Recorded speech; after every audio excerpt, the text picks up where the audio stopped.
All right, line W1, learning test 6, we're going to take a look at the features of variable frequency drives. And variable frequency drives are going to probably be, for most of you, the most common method that you are going to do any sort of variable speed on any type of motor. The beautiful thing about a variable frequency drive is that we get to go and use a 3-phase squirrel cage induction motor, which, as you should know, is the most trouble-free, the simplest type of motor that is out there, right? There's absolutely no connection out to the rotor itself. There's no start windings. There's no centrifugal switch. There's no brushes, slip rings, commutator, any of that other stuff that is good stuff, you know, in these other motors. But it's all problematic. We don't have any of that when we're dealing with the squirrel cage induction motor. It is simply going to go and be just a stator with 3 sets of windings that are going to go and be placed around that, and then we are just going to induce into a central rotor. And then that's all that we need to have for a squirrel cage induction motor. This makes them super popular out there. Now, our variable frequency drives have come a long way since the early days, back in the 80s when they were just kind of coming up, and then, you know, through the 90s and then into the early 2000s. They went through a lot of different iterations. There's still some older ones out there. But really what was happening is there was this replacement and the shift away from having to use DC motors to go and do variable speed to being able to go and do AC motors for variable speed. And then we started also being able to go and take single phase and convert that single phase into 3-phase. There used to only be a single way that we could go and do this, and that was for us to go and take a single phase motor and direct shaft couple that to a 3-phase motor, and then that 3-phase motor, we would run this thing backwards as a generator, and then we could go and take 3-phase out of that while we were taking single phase into this. So it was a bit of a, it was cool, you know, it worked for what it was. We called these things a rotophase. It made beautiful 3-phase power out on the output over here. But the problem was that these things went through a lot of losses, right? You know that there's going to be efficiency losses coming off as heat anytime that we run a motor, and we know that we have got efficiency and losses anytime that we run something as a generator as well. Which meant that, you know, for us to go and generate that 3-phase off of there, we dealt with a lot of losses on our process, just getting it out as that 3-phase to feed to our loads. Variable frequency drives are able to go and make a synthetic 3-phase. They're going to go and make it out of DC. We're going to go and take AC in, we're going to go and convert it, and then we're going to go and create a DC back out of it. All of our variable frequency drives are going to go through 3 main sections, although the individual components themselves may be a little bit different. The first thing that we are going to go and have is we are going to go and have a converter. We talked about that in the second learning task inside of this whole chapter here, where we talked about DC converters. Sometimes we use DC converters to convert AC into DC and run that to a DC motor. Other times we use that to go and create what is referred to inside of here as the DC bus. DC bus. I'm just going to go and write that inside of there. The DC bus is just going to be a DC system that's inside there, but we refer to it as DC bus because in a lot of cases, your error codes and things like that are going to throw error codes. If you have a problem on the DC, it'll throw up something that's going to be related to the DC bus. So we might as well get used to the terminology that it has. That DC, as it comes through, you should know that it's going to go and be, depending on where, you know, whether we're single phase or whether we are 3-phase that we're feeding in, that we are going to go and have differing values and differing waveforms that we are going to go and have, right? 3-phase half-wave rectified versus 3-phase full-wave rectified. Single-phase half-wave rectified versus single-phase full-wave rectified is 4 completely different waveforms. And ultimately, all of them are going to go and be bumpy. So what we want to do is we want to go and send them through a filtering section. Now, our filtering section is going to go and smooth that out, as well as it's going to go and provide us with ride-through. That's all that a filtering section is designed to do, is it takes out any nastiness and gives us a little bit of a ride-through. And that ride-through can either be us going and sending anytime that we've got a dip on our incoming AC, the rectified AC that's coming through there. What our filter section is going to do is it's going to fill that either by sending out electrons from a capacitor or by collapsing in fields around an inductor to go and send that through. And so what we do is we just, every time there's a little bit of a dip, we fill that in through that filter section. Because of that, we get a really smooth looking DC. And then finally over here, what we're going to do is we're going to chop up that DC and we are going to go and create synthetic AC that's going to get fed back out to the motor itself. Ultimately, we are going to go and have a control section. They're showing this thing only with a single rheostat off of here. There's going to be, push button, start, stop, forward, reverse. all of those type of things that are going to get tied into the control, as well as in a lot of cases, adjustment of your speed, which can be either done through a potentiometer or it could be done through just straight buttons, faster, slower, up, down, etc. We're going to examine 4 different types of drives. Well, actually 3 different types of drives when we go through these. Later on, we'll go through what the different types are and how the filtering section over here determines what the AC output is going to be like, and then the different benefits that we're going to have. But we're going to have VVI, which is going to be our variable voltage inversion, CSI, which is going to be my current source inversion, and then we're going to have VSI, which is going to be my voltage source inversion, also commonly known as my PWM type of drives. And then of those, we've also got like chopper and flux vector and things like that that are going to be subsets inside of them. We're going to talk about the more common ones and their interactions later on once we actually get through to there. Let's talk about the DC power section very quickly. The DC power section is a converter. If you are not familiar with the operation of a converter, you should probably go to your previous learning test number 2. I think it was out of this section that dealt with DC converters. Go through and understand how these things operate. And if you're having trouble with seeing them as a converter, just go all the way back to electronics from 3rd year here, where we take a look at 3-phase rectification. I should note that we can go and feed in on just 2 out of the 3 lines. Okay, let's say that I drop this out. This is very common inside of variable frequency drives, that I can go and feed in through 2 lines. If I were to go and feed in through 2 lines with single phase AC, all that's going to go and happen is it is going to go and pass through at alternate times, right? This one here would be seen as going positive. Well, this one here would be seen as going negative. And so what we would have, if this one is going positive right now, this one would go and feed through here. This one would go and feed through here. And then when they alternate, and this one goes negative, and then this one goes positive, we would then once again have this one now feeding the positive through there, and this one that would be feeding the negative through there. And so we would get, instead of having 3-phase rectified DC, by just dropping out one of these lines and feeding in single phase, I'm going to go and have single phase rectified DC. It's going to be full wave rectified. Now the problem is that full wave rectified single phase looks like this. It goes all the way down to that 0 axis that I'm going to go and have over there. Whereas full wave rectified 3-phase AC looks like this. More rapid humps, smaller amount of ripple voltage. If I take a look at these 2, what I do see is that this one over here, the single phase rectified, if I have single phase rectified, I've got to fill in a lot more of a hump. And my filtering section is not necessarily going to be able to go and fill that in nearly as well as what my filtering section can on these, because we're keeping our voltage so incredibly high off of those. So when I do feed in single phase into a drive, and if the drive is rated for it, you must be very, very aware of whether or not your drive is. You read the manual. I mean, that's the best way to go and tell. Anytime that I have got a drive that I'm going to feed single phase in, because I see that I have got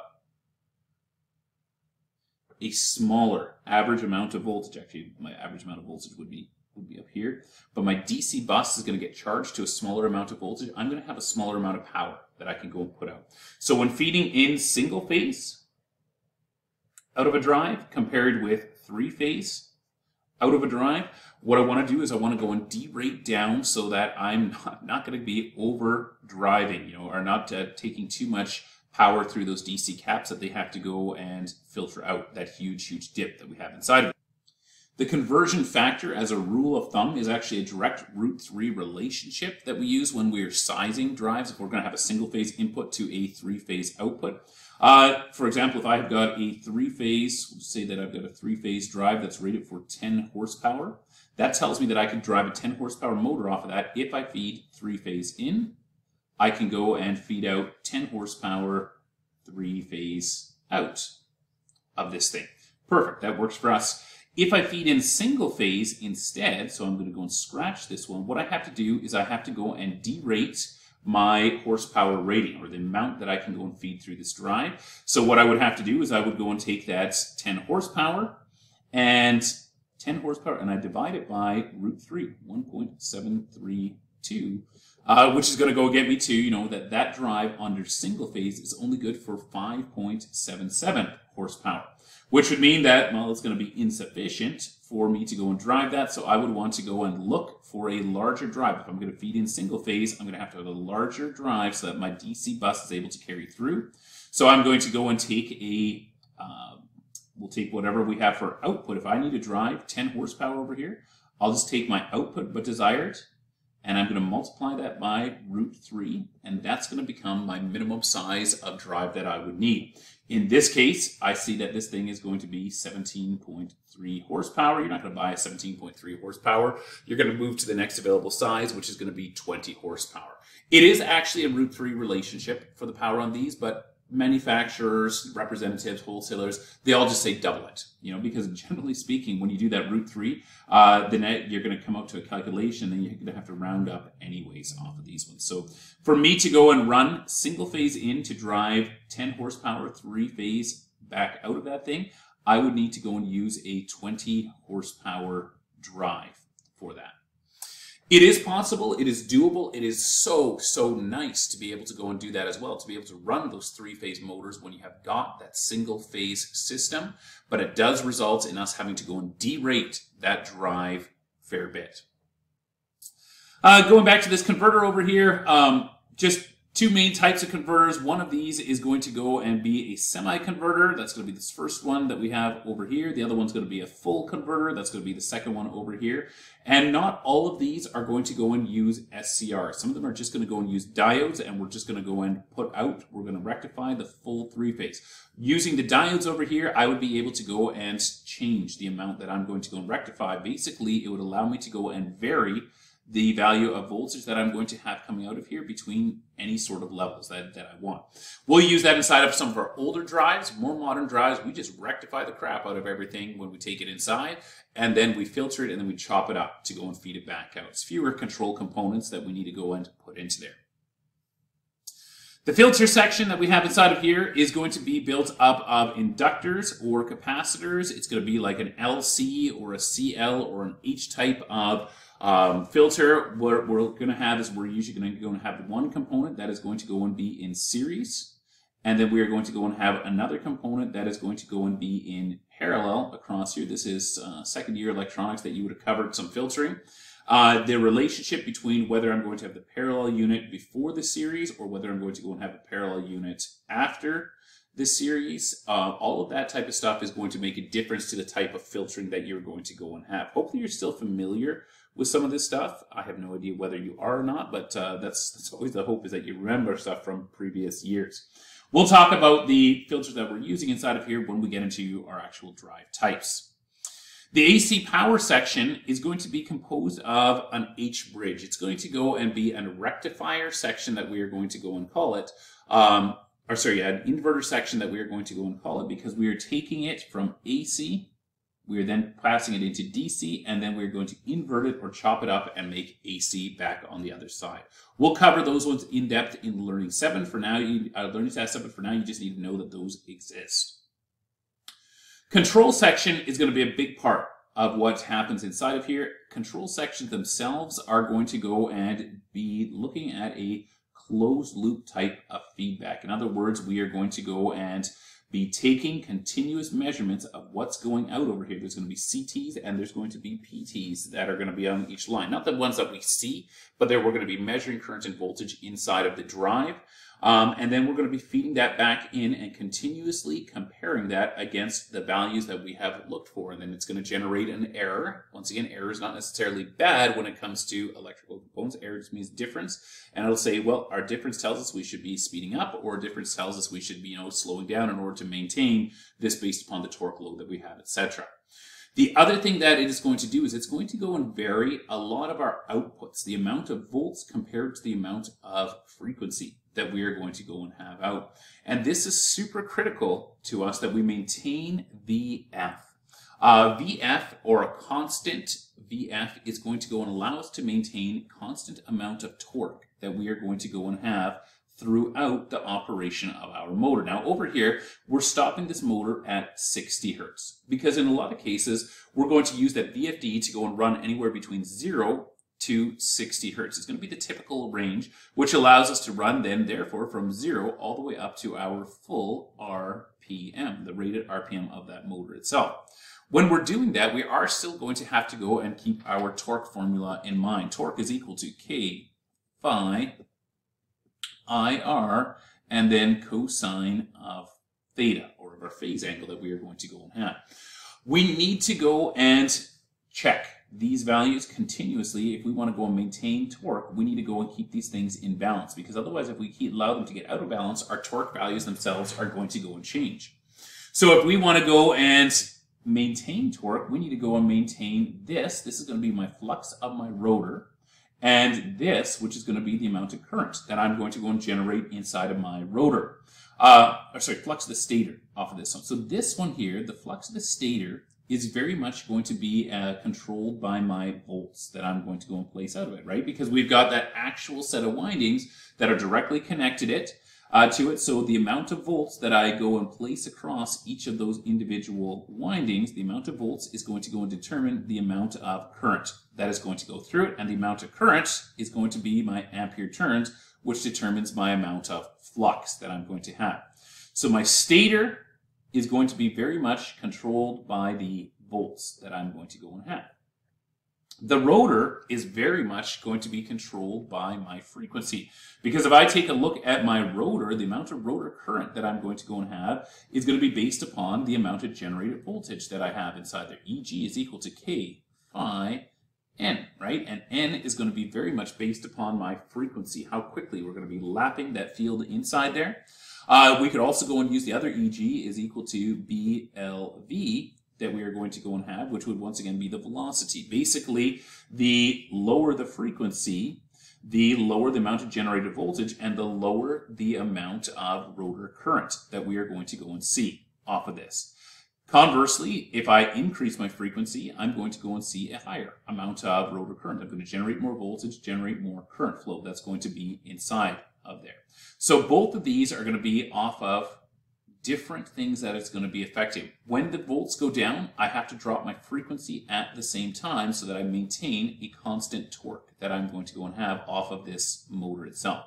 We see that throughout here. That's what this line shows us, that, you know, if I'm going to be operating, if I've got a drive that can operate all the way out to 480 volts, 460 they have over here, but if I got a 480 volt drive, if I drop that thing down to 230 volts, or down to 30 hertz to drop the speed in half, I'm going to be dropping the voltage down to 230 volts as well. And if I increase it all the way up, I'm going to go and increase my volts. I'm going to go and increase my frequency as well.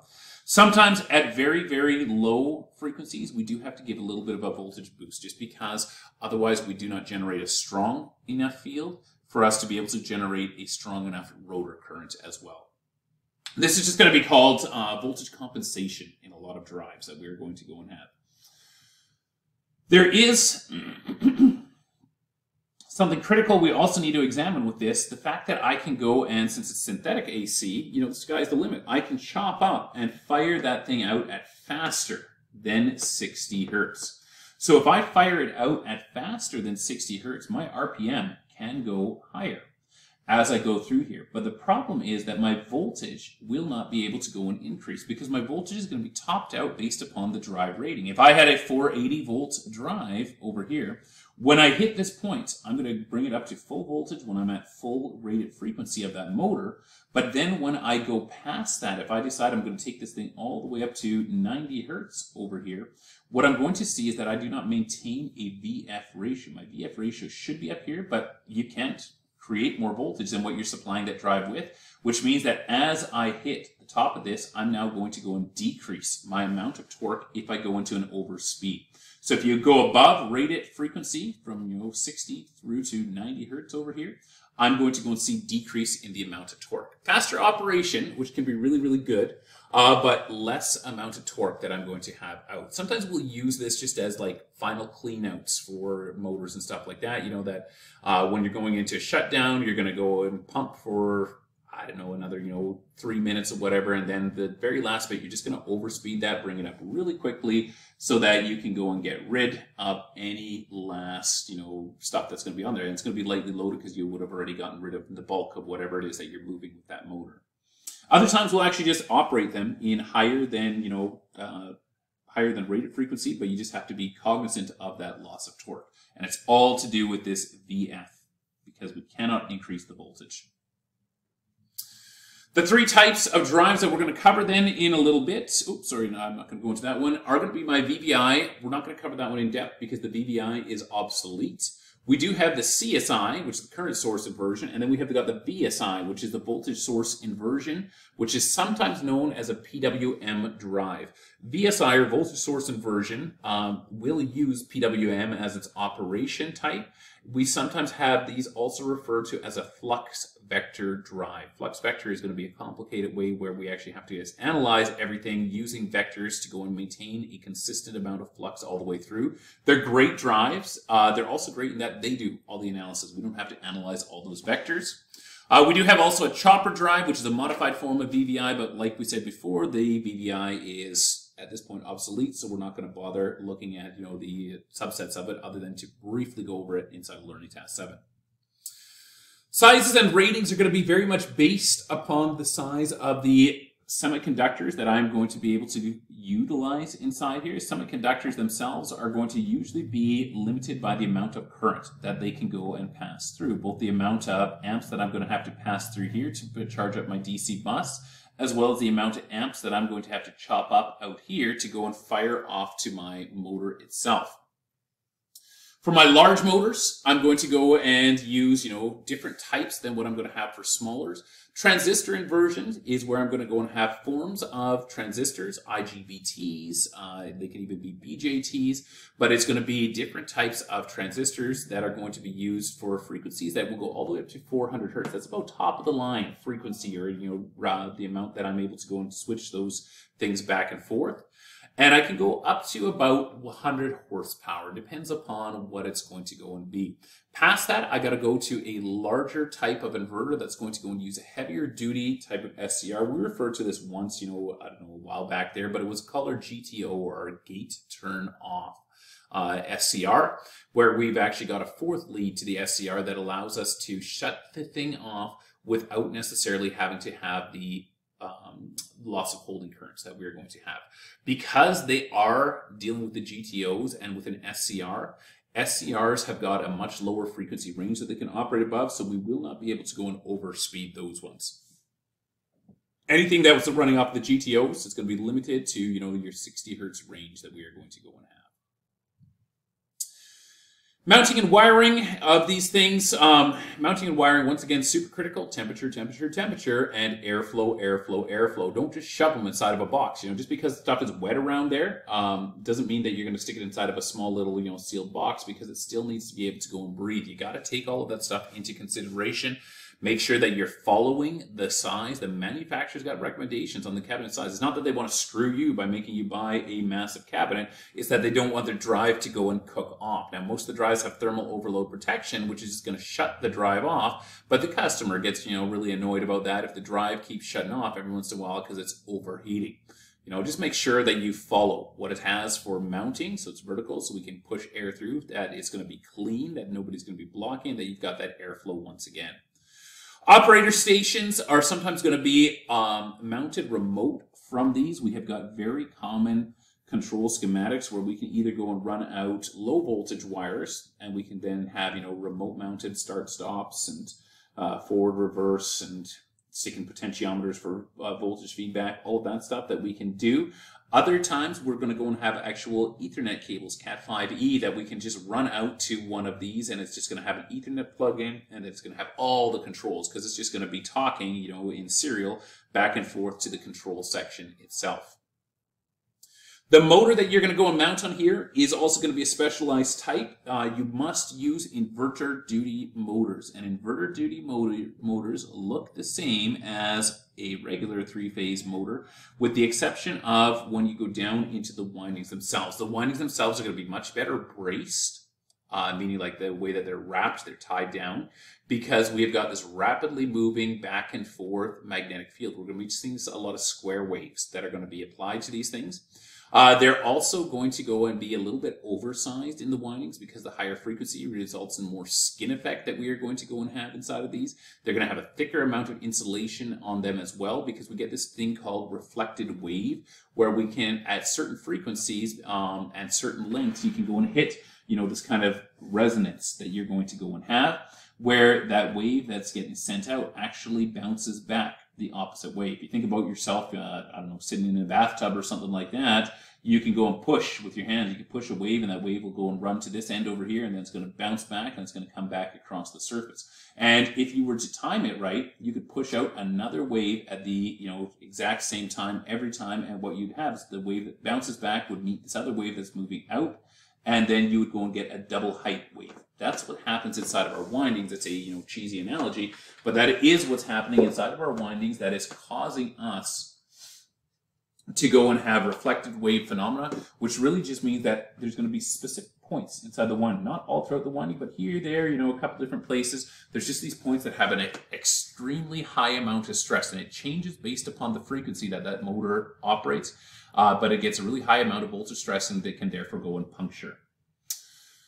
Make sure that, once again as well, if you operate this thing in any area that is going to go and have a low atmospheric pressure, whether that's going to go and be vacuum, whether that's going to be mounted high above sea level or anything like that, that you go and derate it, because once again, you're going to get degassing of your cylinders off of this, of your cylinders, of your windings off of it. External cable and wiring, we're going to go into this thing much more in depth into our last one there, but these things send out a phenomenal amount of noise that you are going to go and have. That noise just, it travels and it hits other electrical lines, it gets induced into them, and it tends to take out systems. If you do not use the correct type of system wiring for these things, guaranteed you're going to take down other stuff. Now, if it's just a standalone motor that somebody has, you know, and they don't have anything critical going on, they're probably not going to notice it if you're just using, you know, tech cable or something like that. But that's not the correct type of cable. You should be using priority 1 cables. You should be making sure that stuff is shielded, particularly if you have got RFID systems. RFID is radio frequency ID. It's like those little badged key swipe cards. If there's key swipe cards in the building, that is being used to go and track people. If there is RFID that is being used to track product in a lot of, you know, manufacturing plants, they have got, you know, specific pallets that stuff gets built on every single unit. Let's say that we're building coffee makers over here. I'm going to go and have little boxes that travel with each coffee maker, and they're going to be RFID chipped so that I can track how far those have gone, and, you know, the little boxes they get built on get recycled and sent back over the line. But it allows them to go and track what's where, you know, where they plant holdups, etc. Animal tracking is huge out here inside of the Fraser Valley. Lots of cattle, all of them have got ear tags that need to be read by systems so they can go and tell, you know, what each cow is doing for production, temperature, and things like that. And then a lot of our other places that are going to go and have security type of systems. So if you're working in like a place like a Best Buy, you know, they got those little tags that are on everything. Lots of that stuff is going to be tied to RFID systems.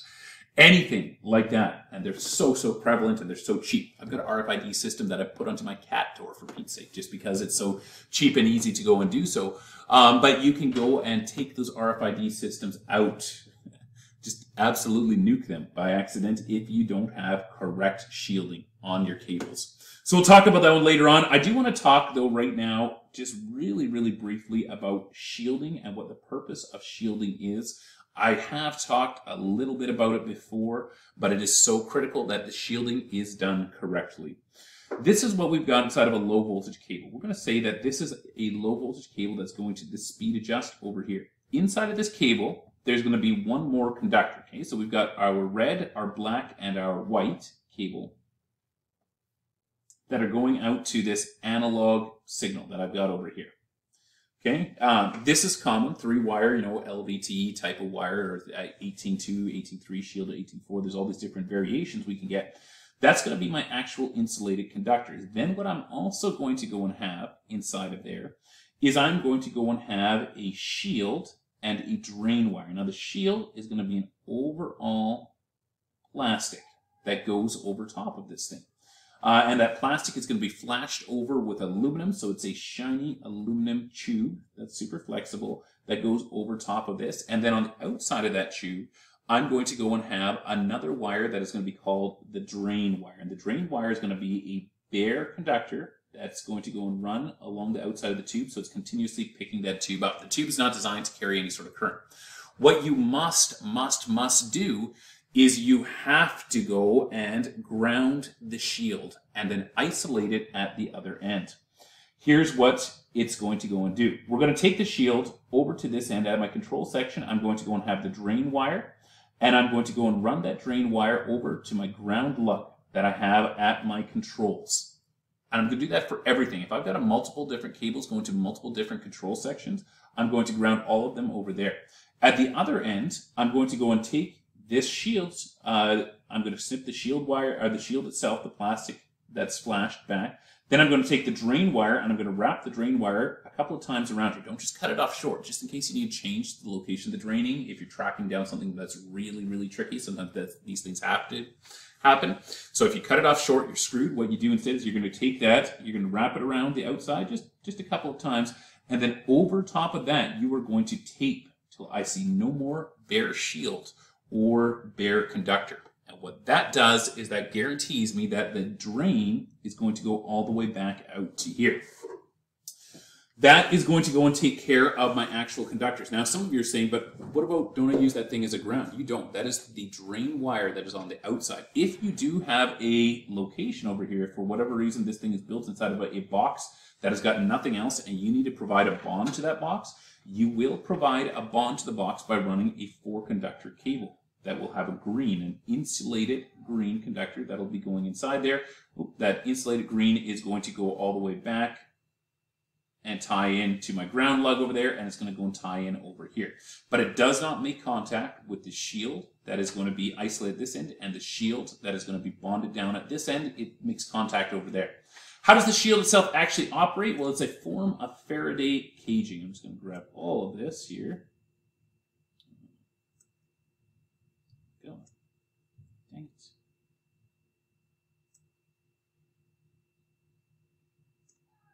There we go. Okay, so that's all moved over there. This is how the shield itself actually operates.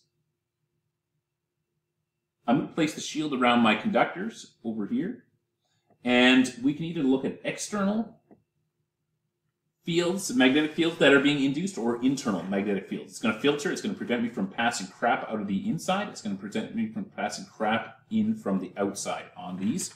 But if I've got magnetic fields, we'll just draw out a couple magnetic fields that are going to go and enter. We'll give these things a direction, a north and a south, like that they're traveling. So that's my magnetic fields, and those magnetic fields are expanding outwards. Okay, there's a conductor somewhere out there that's it's powering up and it's pushing this magnetic field out. What's going to happen is that magnetic field is going to cut this outside. And if you were to take a look at this outside shield, you could imagine it as being, a bunch of conductors if you really wanted to. It's all a continuous piece, but imagine it as being a bunch of conductors. If you use your left-hand rule for generation, what you'll see is that your left-hand rule, if you stick your first finger in the direction of the field, so that's in this direction with these arrows, your thumb in your direction of thrust on the conductor. The field's moving out that way, it's like the conductor's moving that way, so move your thumb in that direction. And what you'll see is that you're going to go and have a small amount of current that is going to go and be induced in here, going in this direction. That current is going to be. And it's going to be induced in all of these conductors. And the beautiful, beautiful, beautiful thing about this is that this current, when we generate it, it creates its own magnetic field. Remember, you cannot go and take a magnetic field and cut it. You can only divert it. So when I create this magnetic field inside of here, or when I create this current flow, I'm going to go and get magnetic field that's going to be created around. Use your left-hand rule for coils. You're going to see that this thing over here is going to go and create a magnetic field like that. And this one over here is going to be creating the same magnetic field. This one over here is going to be creating the same magnetic field. This one over here is going to be creating the same magnetic field. Here's what's wonderful is that this one here tries to go around, but it gets caught by that, which gets caught by that, which gets caught by that, which basically means that this thing puts up its own magnetic field that's just going to be going around. It's going to be a joining of all of these ones over here together. It's going to create its own magnetic field that is going to be pushing back against this one, and as a result, these magnetic lines over here, instead of cutting through and getting through to the central core conductors we're trying to protect, those magnetic lines are going to get caught and diverted around this thing, just through self-induction that we're going to go and have. So whether the external magnetic fields that we are going to be protecting against, noise that we're going to be protecting against, or whether it's going to be stuff that's coming from my drive, right? It's connected to a drive, which is a really noisy, electrically noisy component. Then it's going to go and prevent us from passing that stuff to the outside as well. But that's how your shield itself works. And it can only be tied down at one side over here. It is not called the bond, it is called the drain. How many drains do you have in your house? You know, if you take a look at a piece of pipe, you've got one drain in the bottom of the sink. The top of the sink is not a drain. Therefore, you know, if you've only got a single drain in your house, we should only have a single drain connection on any sort of a shield. All right.